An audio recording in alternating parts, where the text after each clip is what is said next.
आदरणीय शरदचंद्र पवार साहेबांना आज वाढदिवसाच्या शुभेच्छा मी ट्विटद्वारे दिलेल्या आहेत. ते राज्याचे माजी मुख्यमंत्री होते, देशाचे केंद्रीय मंत्री होते आणि या महाराष्ट्रामध्ये एक अभ्यासू व्यक्तिमत्व, एक ज्येष्ठ व्यक्तिमत्व म्हणून, एक दांडगा अनुभव असलेलं व्यक्तिमत्व म्हणून त्यांच्याकडे पाहिलं जातं. आणि म्हणून मी त्यांच्या वाढदिवसानिमित्त पुन्हा एकदा शुभेच्छा देतो. त्यांना दृढ आयुष्य, दीर्घायुष्य लाभो आणि त्यांना पुढील वाटचालीत देखील खूप खूप त्यांना शुभेच्छा.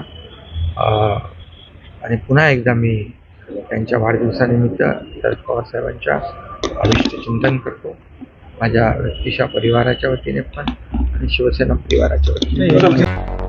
मुंबई, पुणे, नागपूर, मराठवाडा असो का विदर्भ, राजकीय, सामाजिक, शैक्षणिक क्षेत्र असो का क्रीडा, सर्वच घडामोडीचे विश्लेषण पाहायला विसरू नका. फक्त देशोन्नती न्यूजवर.